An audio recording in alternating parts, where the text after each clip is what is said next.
మీరందరూ చేసిన ప్రయత్నం, నేను ఇక్కడికి వచ్చి సంఘీభావం కానీ ఇనిషియేషన్ అంతా కూడా మహిళా జర్నలిస్టుల తరఫున మీరందరూ చేసినందుకు మీకు అభినందనలు. నిజానికి ట్రోలింగ్ పనిచేస్తున్నది. ఇది Hyderabad Telangana press club, college TV Srinivas ముందు నుంచి తెలంగాణ వారి. కానీ ఆయన ఒక మాట అన్నాడు, ప్రాంతీయవాదం రెచ్చగొట్టడానికి కాదు అని అన్నాడు. ఆయనకు తెలియకుండానే ఇది ఒక సంజాయిషి ఇచ్చుకోవడానికి ప్రయత్నం చేశాడు. ప్రాంతీయవాదం రెచ్చగొట్టడానికి తెలంగాణ గురించి మాట్లాడతాడు. ప్రాంతీయవాదం రెచ్చగొడుతున్నది పవన్ కళ్యాణ్. జూన్ 2 నాడు వచ్చి అంత పెద్ద రచ్చ చేసి తెలంగాణ వాళ్ళని మీ అయ్యా జాగిరా అన్నాడు. కొన్ని ప్రశ్నలు ఆయనకు వేస్తే వాళ్ళకు ఇగో ఈ ట్రోలింగ్ అంత, మేము కూడా ట్రోలింగ్ అయినాం. పురుషుల మీద కూడా మళ్ళీ మహిళలే వస్తారు కదా, పిల్లలు పల్లులు బిడ్డలు మళ్ళా మహిళలే. అంటే ఇదంతా ఒక ఆర్గనైజ్డ్ అనుకుంటూ వ్యవస్థీకృత నేరం ఇదంతా. దీంట్లో మళ్ళీ మనం ఎక్కడికి పోతున్నాం అంటే వ్యవస్థీకృత నేరం అంటేనే పోలీసులు ఇన్వాల్వ్, రాజకీయ పార్టీలు ఇన్వాల్వ్. పర్టికులర్లీ మనకు తెలిసి ఈ చరిత్ర అంతా భారతీయ జనతా పార్టీ ప్రారంభించింది. మనం ఇప్పుడు ఆర్ఎస్ఎస్ లో కూడా నైతికత వెతుకుతుంది. నైతికత ఎక్కడ ఉంటుంది? నైతిక వ్యవహారాలు లేవు వాళ్ళకి. వాళ్ళు ఎందరో ఇంతకు ముందు అనుకున్న జ్ఞానం శీలం ఏకత అనేది పోయినాయి. అవన్నీ భారతీయ జనతా పార్టీ కావచ్చు, ఆర్ఎస్ఎస్ కావచ్చు, సంఘ పరివార సంస్థలన్నీ కావచ్చు, వాళ్ళు ఒక మూకగా ఉన్మాదంగా ఆర్గనైజ్ చేస్తున్నారు.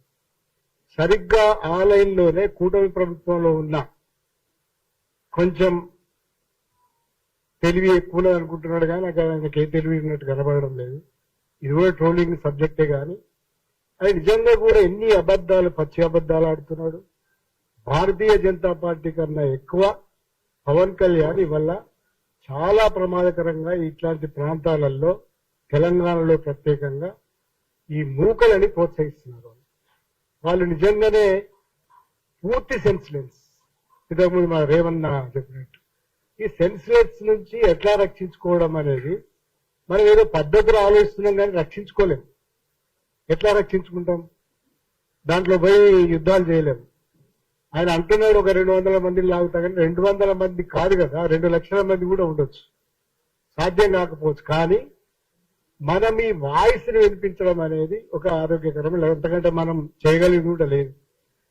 పోలీసులు నిజంగా ఇంతకుముందు చాలా వివరంగా మాట్లాడినారు కదా, చాలా వేషాలు వేస్తున్నారు ఈ మధ్యలో. ఈ ఒక్క వేషం తప్ప. ఇవాళ ఒక చిన్న ప్రకటన వచ్చింది, అవును మేము పట్టించుకున్నాను. ఏం పట్టించుకున్నారు? అంతకుముందు కూడా నేను చూసినాను, మీరు అందరు రిప్రజెంట్ చేసినారు కనీసం 5-6 సార్లు. ఇవాళ కాదు చరిత్ర. మళ్ళా సంధ్యక్క, సుజాత వీళ్ళ నుంచి మొదలుకొని వనజ, తులసి చందు, ఇక్కడి నుంచి మొదలుకొని శ్రీనిధి, విప్లవశ్రీ, ఆస్మా దాకా వచ్చింది. సరే, ఇంకా చాలా పేర్లు ఉన్నాయి. ఇది అంతా ఒక వ్యవస్థీకృతంగా జరుగుతున్నది, కావాలని జరుగుతున్నది, మన మీద ప్రభావం వేయడానికి జరుగుతున్నది. మనకి ఏ అభిప్రాయాలు అయితే ఉంటాయో ఆ అభిప్రాయాలకు మనం సంజాయిషి ఇచ్చుకునే దిశగా ఈ ట్రోలింగ్ జరుగుతుంది. లేదా మన అభిప్రాయాలు మార్చుకొని లేదా విరమించుకొని, మన బలం ఏమిటంటే మన అభిప్రాయాలు మార్చుకోవాల్సిన పని లేదు. ఎందుకంటే వీళ్ళు ట్రోలర్స్ ఉద్దేశం అది. వాళ్ళు ఎన్ని రకాల దాడి చేయాలనో అన్ని రకాల దాడి చేస్తారు. మీ నైతికతను ప్రశ్నిస్తారు, మీకు ఆ సంబంధాలు అంటగడతారు, అమ్మానక్కని తిడతారు, అన్ని చేస్తారు. అవి అన్ని నిజంగా మీరు జర్నలిస్ట్ గా నిలబడాలంటే వాటిని పట్టించుకుంటే మీరు ఉండలేరు. నిజమే రఘుని చంపేసారు, అంతా అయిపోయింది. నలుగురు, ఒక రఘుని ఒక 6 చంపారు. 6 మెంబర్స్ చంపేసారు వాళ్ళు ట్రోలింగ్ చేసి. అంటే ఇట్లాంటివి అన్ని ఉన్నాయి. చూస్తుంటే చాలా ఆశ్చర్యంగా ఉన్నాయి. బాగా ఫెరోషియస్ గా వస్తున్నది చంద్రబాబు నాయుడు, పవన్ కళ్యాణ్, భారతీయ జనతా పార్టీ. ఈ క్లిక్ ఏం ప్రయోజనంలో చాలా, ఇది వేరే విషయం, మాట్లాడాలి, వివరాలు ఉండాలి.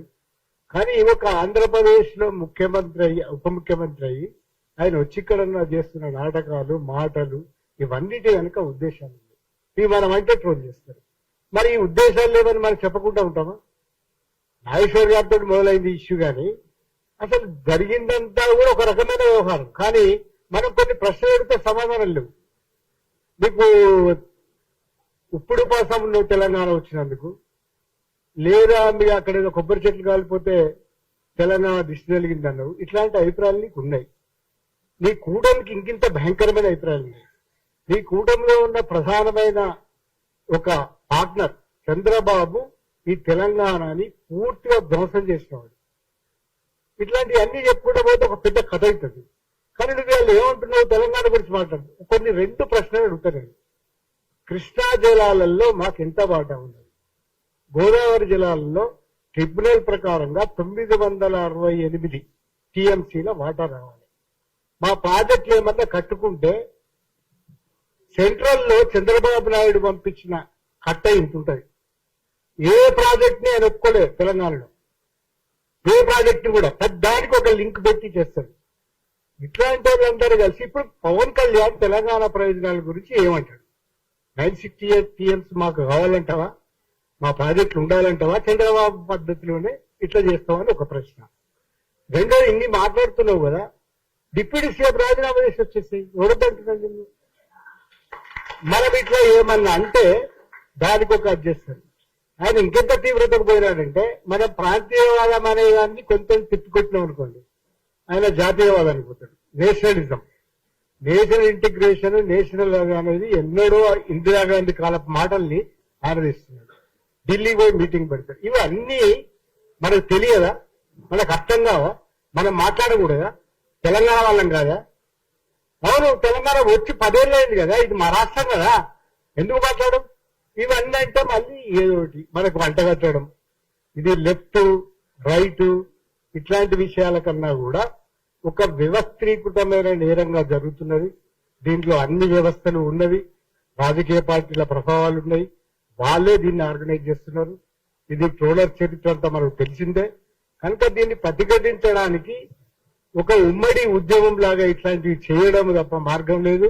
నిజంగానే మీ సాహసానికి అభినందనలు చెప్తూ, మీరు నిజంగా ఏ ప్రోగ్రాం ఇచ్చినా మీతో నేను కలిసి వచ్చడానికి, మీకు సంఘీభావంగా నిలబడడానికి నేను కూడా ఉన్నాను. గుర్తుపెట్టుకోండి. Thank you very much.